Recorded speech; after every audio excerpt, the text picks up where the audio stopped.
Olá, meus irmãos, olá, minhas irmãs, a graça e a paz de Cristo Jesus. Meu nome é Adalberto Campos, sou um dos pastores da família Barueri e você está em uma transmissão da família Barueri, agora na Escola Bíblica da Família. Seja muito bem-vindo, que a palavra do Senhor possa encontrar lugar no teu coração. Nós estamos falando no decorrer dessas aulas sobre os 5 fundamentos da fé cristã.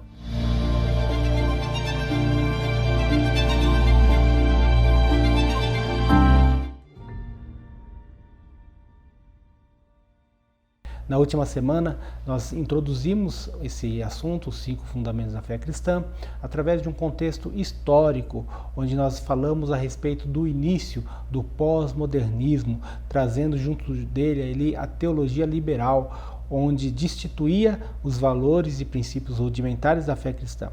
E isso trouxe sérios problemas à igreja cristã do final do século XVIII e início do século XIX. E essa doutrina da teologia liberal, ela começou na Europa e depois ela veio com muita força para os Estados Unidos. E ela veio com uma força tão grande que as igrejas realmente se preocuparam. Em 1895 surge um movimento fundamentalista, um movimento formado por diversas igrejas nos Estados Unidos, combatendo ou desenvolvendo fundamentos, 5 fundamentos da fé cristã, para combater as doutrinas ou os princípios que a teologia liberal estava trazendo para o mundo. Então surgem os 5 fundamentos da fé cristã. Hoje nós iremos falar sobre o primeiro fundamento da fé cristã. Nós iremos falar sobre a infabilidade e inerrância da Bíblia, que nos dá sustentação para todos os demais fundamentos que iremos discorrer ao longo do nosso estudo. O Salmo de número 119, versículo 105 diz: Lâmpada para os meus pés é a tua palavra e luz para o meus caminhos. Se perdemos este conceito, perdemos tudo. O caminho que percorremos é o caminho que nos levará a Deus por meio da santa palavra do Senhor. Por isso queremos afirmar nesta aula, afirmar neste momento a inerrância da palavra do Senhor, a infabilidade da palavra do Senhor. Fique conosco, certamente o Senhor vai falar profundamente ao teu coração. Os 5 fundamentos da fé cristã. O primeiro fundamento da fé cristã é a infabilidade e a inerrância da Bíblia. Antes de adentrarmos no nosso assunto, o nosso primeiro ponto aqui a ser abordado, gostaria de fazer uma observação bastante importante. O nosso objetivo não é desenvolver um trabalho apologético, ou seja, um trabalho de defesa da fé, conforme os irmãos do movimento fundamentalista fizeram ali no ano de 1895. Mas o nosso propósito, sim, é introduzir uma formação básica da nossa teologia com princípios ortodoxos. Eu sempre comento isso, falei bastante isso na última aula a respeito da ortodoxia da teologia que nós abordamos, dando condições a você que está estudando, você que talvez está tendo o primeiro contato com esse assunto, cumprir o texto que o apóstolo Pedro nos fala na sua primeira carta, a primeira carta de Pedro, capítulo 3, versículo 15, que diz: Antes, santificai a Cristo com os vossos coração, estando sempre preparados para responder a todos aqueles que vos pedirem a razão da esperança que há em vós. Então, nosso objetivo é te ajudar, ser instrumento de Deus na sua vida, para que você possa estar preparado para responder a razão da esperança que há no teu coração. Que a palavra do Senhor encontre lugar no teu coração, que o nome do Senhor seja glorificado. Nós não estamos findando esse assunto, certamente há muito mais para ser falado e você pode encontrar, se você quiser se aprofundar um pouco mais, certamente você encontrará bons materiais. Mas aqui queremos apresentar uma base a respeito da infabilidade e inerrância da Bíblia. Pois bem, gostaríamos de começar introduzir esse assunto, falando a respeito da autoridade das Escrituras. Preste atenção, todas as palavras que estão na Bíblia é palavra de Deus. Todas as palavras que estão na Bíblia é a palavra de Deus. Portanto, não crer em alguma palavra das Escrituras ou não obedecê-la é não crer em Deus, é desobedecer a Deus. Há muitos anos eu já ouço essa história, talvez você até tenha ouvido isso, que um jovem pastor, é uma história, tá bem? Não é verídico, espero que não seja, mas que um jovem pastor assumia a direção ali da sua localidade, de uma igreja, e ele vinha com todos esses fundamentos e princípios da teologia liberal, e ele começava a falar, olha, esse texto não é bem assim, esse texto, esse texto na verdade é uma fábula, é mentira, não é assim, e começava a colocar, e tinha uma senhora, uma velhinha na igreja, que estava ali com a sua Bíblia nas mãos, e o pastor sempre pregando, e ela com a Bíblia, e um dia aquele pastor achou de visitar aquela senhora, e quando ele pegou a sua Bíblia, pegou na mão ali a Bíblia, e ela pediu, minha irmã, empresta uma Bíblia aqui para ler um texto para você, e a irmã trouxe a Bíblia e trouxe como se fosse um livreto, algo bem fino, e falou, mas irmã, sua Bíblia está toda rasgada, está faltando páginas. E ela disse, então pastor, tudo aquilo que o senhor falou que não servia, tudo aquilo que o senhor falou que estava errado, eu fui tirando. E no final, quase que ela não tinha nada das escrituras em suas mãos. E muitas pessoas estão fazendo assim. Elas querem pegar aquilo que elas acham que é certo, sem ter um fundamento bíblico, sem ter um fundamento teológico, e nesta aula nós queremos mostrar o contrário, que toda a palavra de Deus, tudo aquilo que está escrito na Bíblia é a palavra de Deus, nos dando autoridade, nos dando princípios para pregarmos a palavra e anunciarmos o reino de Deus. A Bíblia, ela afirma que Deus não pode mentir, Deus não pode falar falsamente. No segundo livro de Samuel, no capítulo 7, versículo 28, diz assim, agora, pois, ó Senhor Deus, tu mesmo é Deus, e as tuas palavras são verdade. E tens prometido a teu servo este bem. Aqui é Davi falando a respeito das promessas que Deus havia feito para ele. Deus não pode mentir.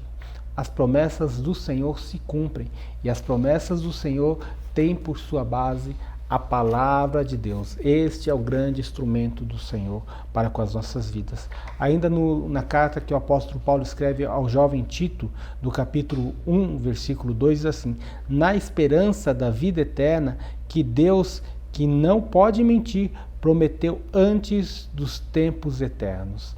Ou seja, mais uma vez um autor bíblico, o apóstolo Paulo, agora falando ao jovem Tito que Deus não poderia mentir, que as promessas do Senhor acontecem, a palavra do Senhor tem autoridade para cumprir aquilo que ela diz que vai acontecer.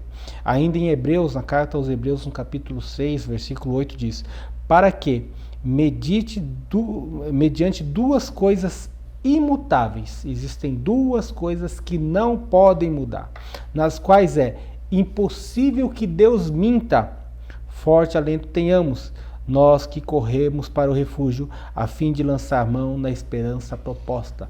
Ou seja, está falando, Deus não pode mentir. Então, a autoridade da palavra de Deus é o próprio Deus, pois a Bíblia, ela é a palavra de Deus. Há um erro bastante comum, às vezes em alguns meios evangélicos ou por alguns irmãos, que querem dizer que a Bíblia contém a palavra de Deus. Não, a Bíblia não contém a palavra de Deus, ela é a palavra de Deus. Este é o princípio mais básico, ortodoxos, firmados pelos apóstolos, pelos pais da igreja, e assim chegando até o momento do movimento fundamentalista que nós falamos um pouco na última semana. A palavra de Deus é o padrão máximo da verdade. No Evangelho de João, no capítulo 17, versículo 17, diz, santificai-vos na verdade, a tua palavra é a verdade. A Bíblia é a palavra de Deus, é a autoridade de Deus manifestada. A plena veracidade e credibilidade na palavra de Deus. O Salmo de número 12, versículo 6 diz, as palavras do Senhor são palavras puras, prata refinada em cadinho de barro, depurada 7 vezes. Ou seja, é uma palavra posta a toda a prova, sendo verídica, com autoridade, com relevância, não apenas para a nossa saúde espiritual, mas para tudo aquilo que rege as nossas vidas. Nós vamos falar um pouco mais disso em alguns tópicos que iremos abordar ainda nesta aula. Sendo a Bíblia, falando um pouco aqui, resumidamente, a respeito da autoridade das Escrituras, nós devemos falar sobre a infalibilidade das Escrituras. Nós vemos no livro de Números, no capítulo 23, versículo 19, Deus não é homem para que minta, nem filho do homem para que se arrependa. Porventura, tendo ele prometido, não o fará? Ou tendo falado, não o cumprirá? Esse texto, quando eu o coloquei aqui para o nosso estudo, me chamou muita atenção que a pessoa que está fazendo essa declaração se chama Balaão. Não sei se você conhece a história de Balaão, vou fazer um resumo bem breve aqui para vocês. Balaão, ele foi um profeta que conviveu ali no período em que o povo de Israel estava saindo do Egito, estava peregrinando no deserto para a sua entrada na terra de Canaã. E ali um rei inimigo do povo de Deus, chamado Balaque, contratou Balaão para que Balaão profetizasse contra o povo de Israel, profetizasse contra aquele povo escolhido por Deus. E Balaão, foi contratado por essa incumbência, né? Um agouro contra o povo de Deus, e Balaão, ao se colocar ali de frente com aquele povo, ali no monte, no lugar alto, ele fala para o rei Baraque: Deus não é homem para que minta, nem filho do homem para que se arrependa. Porventura, tendo ele prometido, não fará? Tendo falado, não cumprirá? Está falando o seguinte: eu não posso amaldiçoar esse povo, porque esse povo é povo bendito de Deus. A promessa que Deus fez para esse povo, Deus vai cumprir. Aquilo que Deus falou, ele cumpre, ele vai fazer. A promessa de Deus é verdade. Então ele está falando, a palavra de Deus é infalível. O que ela diz que vai acontecer, vai acontecer. E isso é muito importante, isso é a estrutura, isso é a base da fé cristã, a infalibilidade das Escrituras. A palavra de Deus, ela é perfeita. No Salmo de número 119, o versículo 96 diz: Tenho visto que toda perfeição tem seu limite, mas o teu mandamento é ilimitado. A palavra de Deus, ela é totalmente perfeita. A palavra de Deus, ela é totalmente coerente, ela é infalível. Aquilo que promete, ela faz. Amém? Que o Senhor possa falar ao teu coração, que por meio desses textos e muitos outros textos poderíamos trabalhar a respeito desse assunto. É evidente que o nosso tempo é curto, por isso não vamos abordar todos. Outro ponto bastante importante a ser falado é a respeito da inerrância das Escrituras. Se ela é infalível, ela é inerrante às Escrituras. Por inerrância das Escrituras, entende-se que as Escrituras, nos seus manuscritos originais, não afirmam nada contrário aos fatos. A Bíblia sempre afirma a verdade a respeito de todas as coisas que ela trata. Isso é muito importante, irmãos. As Escrituras da Palavra de Deus, a respeito dos seus manuscritos, aquilo que ela diz nada pode ser contrário aos fatos, é uma verdade. A inerrância das Escrituras diz respeito à fidedignidade, não ao grau de precisão com que os fatos são relatados. Ou seja, o propósito do Senhor é a respeito de tratar como veracidade aquilo que está sendo falado. Quando nós falamos isso, Deus às vezes não quer trazer precisão em alguns pontos. Por exemplo, vou lhe dar um exemplo. Eu digo que um exército foi com 8.000 homens para a guerra. Quando, na verdade, se for contar, aquele exército pode ter ido com 7.995 homens. 8.002 homens para a guerra. Quando a Bíblia fala de 8.000, ou trazendo números fechados, não é, às vezes, mas um número diz assim, está falando sobre o fato, não está querendo trazer a respeito está querendo trazer, diz respeito à fidedignidade daquilo que aconteceu e não às vezes a teores pequenos de fatos que possam ser narrados. A inerrância das Escrituras diz respeito à fidedignidade no discurso, não levando em conta o que foi feito, não levando em conta como foi feito o discurso. Então, muitas das vezes, a palavra do Senhor, você sabe, você já deve ter visto isso, se não, estude. Esse material aqui é excelente, faça o GEP Caminho. Eu gosto muito nas questões teológicas, da forma que ele aborda as questões teológicas. Esse material que acabei de lhe mostrar, ele é um material da Igreja Cristã da Família, um material que nós trabalhamos evangelismo ali, trabalhando junto aos às pessoas mais novas na fé. Nós sabemos que Deus usou várias pessoas para escrever as Escrituras, desde homens muito letrados, como Moisés, como Paulo, que sem dúvida nenhuma foram os homens mais letrados, escritores de toda a Bíblia, como homens muito simples, como Pedro, como Amós, que era um boiadeiro. Enfim, Deus usou reis, Deus usou profetas, Deus usou uma série de homens para escrever a palavra de Deus. E o seu compromisso quanto à inerrância é a fidedignidade do discurso, e não como foi escrito, e não por quem foi escrito. Às vezes a forma da pessoa escrever, você pode tecer algum comentário, e quando eu falo você, não sei nem quem, na verdade são assuntos bastante complicados de falar, mas às vezes nós ouvimos isso e a gente fica repetindo sem saber a base. Vou falar isso na minha conclusão um pouco mais sobre isso. Algo muito importante a entendermos sobre esse assunto que estamos falando é a respeito do propósito das Escrituras. A Bíblia afirma repetidas vezes que toda a Escritura é proveitosa.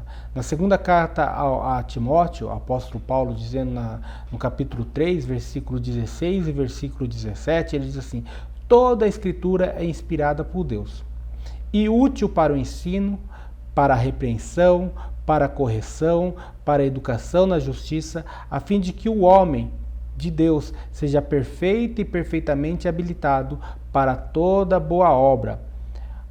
Quem inspira a palavra de Deus, toda a palavra de Deus, ela é inspirada por Deus. E o seu propósito está em alcançar todo o homem, desde as suas questões físicas, das suas questões morais e das suas questões espirituais. Algumas pessoas querem limitar a Bíblia como se fosse um livro única e exclusivamente espiritual, ou um livro único. Ele é um livro espiritual, sem dúvida nenhuma, mas um livro de religião, melhor dizendo, como se querem limitar a Bíblia como se fosse um livro única e exclusivamente de religião, mas na verdade a Bíblia não faz nenhuma restrição a categorias ou assuntos a respeito do qual ela fala com veracidade. O propósito total das Escrituras é dizer o que diz, ou seja, se está falando aquilo é o propósito de Deus falar na Escritura. Qualquer que seja o assunto, às vezes nós estamos tratando de assuntos morais, e aí as pessoas até acham legal, não, assunto moral, legal, mas às vezes está tratando de assuntos científicos que tinham uma visão, um entendimento para aquele povo. Vou lhe dar um exemplo. O Isaías, ele vê o povo de Israel voltando para a sua terra num pássaro de aço. Isso é literalmente uma profecia onde ele vê o povo de Deus voltando ali após a Segunda Guerra Mundial, retomando a sua pátria. Evidentemente que um pássaro de aço ali se refere a um avião. Então a linguagem da Bíblia, a forma que ela trata, há um propósito específico. Cada uma das palavras de Deus nas Escrituras foi por ele considerada importante para nós. Então, às vezes pessoas, e muitas pessoas até mesmo muito leigas, querem desprezar um texto, apreciar o outro. Devemos tomar muito cuidado com isso. Por isso, na ortodoxia da teologia que nós defendemos, que nós falamos, toda a Bíblia ela é inspirada por Deus. Toda a Bíblia é a palavra de Deus. O termo inerrância expressa com clareza o que desejamos dizer acerca da fidedignidade total na linguagem dos textos bíblicos, ou seja, é fiel àquilo que Deus queria falar. Independente da forma que foi falado, certamente a fidelidade de Deus está exposta ali naqueles textos bíblicos, nos textos que nós abordamos. Gostaria de apresentar aos irmãos 4 problemas decorrentes da rejeição à inerrância das Escrituras. Algumas pessoas talvez possam pensar, mas qual é o problema de eu rejeitar a inerrância? Eu não posso ser um cristão rejeitando essa teologia? Meu irmão, não quero lhe entristecer. Aliás, a Bíblia fala que a tristeza vindo de Deus provoca arrependimento, e isso é muito bom. Não é possível ser cristão, um verdadeiro cristão, rejeitando a inerrância da palavra de Deus. Isso é um problema muito sério. Quando o movimento fundamentalista definiu esta como a primeira base, como o primeiro fundamento, isso é muito importante nós narrarmos. Se nós não aceitarmos a inerrância da palavra de Deus, paramos por aqui, mas nada do que formos falar vai ser relevante. 4 problemas decorrentes da rejeição da inerrância da palavra de Deus. Primeiro problema, se rejeitarmos a inerrância, teremos que nos confrontar com um problema moral muito sério. Podemos imitar a Deus também, mentir intencionalmente em questões secundárias? Ora, se nós rejeitamos a inerrância da palavra de Deus, se nós falamos, não, a palavra de Deus não é inerrante, o que é que nós estamos fazendo? Nós estamos falando que Deus está mentindo. E se Deus está mentindo, é um problema moral muito sério. Então nós podemos imitar a Deus e sermos mentirosos também? E isso é um problema sério. Então, primeiro problema, se rejeitarmos a inerrância da palavra de Deus ou a inerrância das Escrituras. Segundo problema, se rejeitarmos a inerrância, começaremos a questionar se realmente podemos confiar em Deus em tudo que Ele nos diz. Se você entrar pela linha de rejeitar a inerrância da palavra de Deus, como é que você vai poder realmente confiar na palavra de Deus? Talvez você só vai confiar por acomodar ao teu coração, mas aquilo não é real, aquilo é falso, é como um comprimido de açúcar que não vai trazer resultado algum para a sua vida. Terceiro problema, ao rejeitarmos a inerrância das Escrituras. Se rejeitarmos a inerrância, em essência, estaremos fazendo da nossa mente humana um padrão de verdade mais elevado do que a própria palavra de Deus. Ora, meu irmão, ora, minha irmã, como dizia um amigo meu, ora, cara pálida. Se você pode afirmar que a sua mente, o seu padrão de vida é mais elevado do que o próprio Deus, do que a sua própria palavra, isso é um problema. Talvez, não, também não é assim, mas se rejeitarmos a palavra de Deus, é isso que nós estamos afirmando. E por último, 4 problema ao rejeitarmos a inerrância das Escrituras. Se rejeitarmos a inerrância, precisaremos também dizer que a Bíblia está errada. E não apenas em detalhes secundários, mas também em algumas de suas doutrinas. Então, as questões doutrinárias a qual nós somos apegados, e quando eu falo apegados, é que está ligados à nossa fé, está ligado ao nosso princípio de fé, nós precisaremos rejeitar. E é isso que a gente vai falar nas próximas aulas, diga-se de passagem. É por isso que é muito importante nós nos firmarmos a respeito da inerrância da palavra de Deus, como ela é infalível, para que nós possamos avançar nas outras doutrinas. Se você não crer nisso, certamente as demais doutrinas a que iremos falar, ou os demais fundamentos que iremos avançar para as próximas 4 aulas, não farão muito sentido para você. Na primeira carta, gostaria de concluir com os irmãos lendo um texto da primeira carta aos Coríntios, no capítulo 2, versículo 14 e versículo 16. Diz assim: Ora, o homem natural não aceita as coisas do Espírito de Deus, porque eles são loucura, e não pode entendê-las, porque elas se discernem espiritualmente. Porém, o homem espiritual julga todas as coisas, mas ele mesmo não é julgado por ninguém. Pois quem conheceu a mente do Senhor, que possa instruir? Nós, porém, temos a mente de Cristo.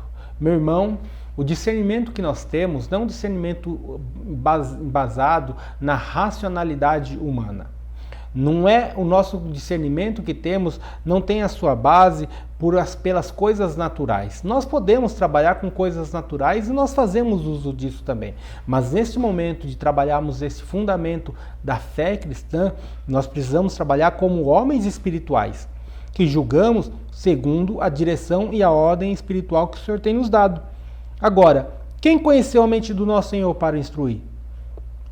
Me parece que muitas pessoas têm se levantado na terra querendo instruir a Deus, ou querendo dizer aquilo que Deus deveria ter falado. Como disse um irmão há muitos anos atrás, eu dando aula de escola bíblica dominical, não é? Era em uma outra igreja. Era um período da tarde que a nossa escola bíblica funcionava, e um dia eu falei alguma coisa, uma questão de doutrina, e irrefutável, uma questão muito tradicional, muito comum de falar, e aquele irmão se levanta na sala e fala: Deus falou, mas não devia ter falado. Virou até uma piada no meio familiar. Evidentemente não vou falar quem foi, e você nem deve conhecê-lo, mas, meu Deus, como alguém que está querendo dar conselho a Deus, Pois bem, meus irmãos, você e eu podemos até ter dúvidas. No entanto, as nossas dúvidas não podem nos afastar do nosso Senhor. Pelo contrário, as nossas dúvidas devem nos aproximar ainda mais, porque nós vamos buscar mais ao Senhor para poder assentar questões de nossos corações. E eu já te digo de bate-pronto, nem todas as questões vão assentar. Eu não falo apenas como exemplo pessoal meu, mas, irmãos, muitas coisas eu não sei. Diga-se de passagem, a maior parte das coisas eu não sei. Mas a minha fé permanece inabalável, porque não é nas coisas que estão na minha cabeça, na minha racionalidade, no homem humano natural que eu seja, mas está sim no homem espiritual, vivificado pelo Espírito Santo, que me faz avançar. Por isso, procure estudar. Procure ler bons livros, procure ver bons vídeos. Irmãos, a internet é uma bênção, o YouTube é uma bênção. Como temos coisas boas no YouTube, como temos bons livros, como o acesso à informação, nós temos sido privilegiados. Nós somos uma geração privilegiada, irmãos. Se o apóstolo Paulo tivesse metade do que nós temos, irmãos, olha, é uma grande bênção o que nós temos. A nossa geração é uma geração abençoada por tanto conteúdo, por tantos bons materiais que nós temos. Mas agora, procure conhecer a fonte que você está bebendo. Às vezes até se bebe de uma fonte boa no sentido de que é sério, que é honesto, de homens que sejam sérios e honestos. Mas também é importante você conhecer as doutrinas da sua igreja. Talvez eu esteja falando aqui certamente estou falando com irmãos aqui, com pessoas que não são membros da Igreja Cristã da Família, que são membros de outras igrejas, seja da Igreja Presbiteriana, da Assembleia de Deus, Batistas ou qualquer outra igreja. Conheça a doutrina da sua igreja, para que você possa compreender aquilo que os outros estão falando. Porque se você ouve a doutrina de outras igrejas, de outras denominações, sem conhecer a sua doutrina, sem conhecer a base da sua doutrina, certamente você terá muito problema. Então, procure conhecer a doutrina da sua igreja e saiba, quando você ouve um pregador, quando você ler um livro, quando você ver uma palestra, ou seja lá como for, o que é que ele quer dizer com aquilo, qual é a base que ele está trabalhando. A infalibilidade da palavra de Deus, já andamos aí 90%, porque isso é muito importante. Aí nós vamos avançar para os outros fundamentos que vamos falar no decorrer das próximas aulas. Hoje, nós damos o primeiro passo. E eu não tenho dúvida que esse é o mais importante passo dos fundamentos da fé cristã. A infalibilidade e a inerrância das Escrituras ou da Palavra de Deus, da Bíblia. Isso é muito importante. A partir daqui, nós poderemos avançar com muito mais veemência, com muito mais fortificados com aquilo que Deus quer fazer conosco. Na próxima aula, nós iremos ver sobre o segundo fundamento da fé cristã. Nós iremos falar sobre a divindade de Jesus Cristo. Outro fundamento de suma importância para nos aproximarmos de Deus. Aliás, o único fundamento que nos aproxima de Deus é através de Jesus Cristo como Deus, Senhor de nossas vidas. Aguardo você na próxima aula, que o Espírito Santo de Deus possa falar com você. Fique firme. Se precisar de algum apoio, conte conosco. Se você é membro da família Barueri, certamente você tem meus contatos. Se não é, procure um membro da família Barueri. Os irmãos certamente vão ter meus contatos, WhatsApp, e-mails, enfim, tudo mais. E eu posso ser útil para você. Se eu puder ser, estou à disposição. Que o Senhor te abençoe, que a palavra do Senhor encontre lugar no teu coração e o nome do Senhor seja glorificado na tua vida. Até a nossa próxima transmissão, se assim o Senhor permitir, em nome de Jesus. Boa semana, até mais.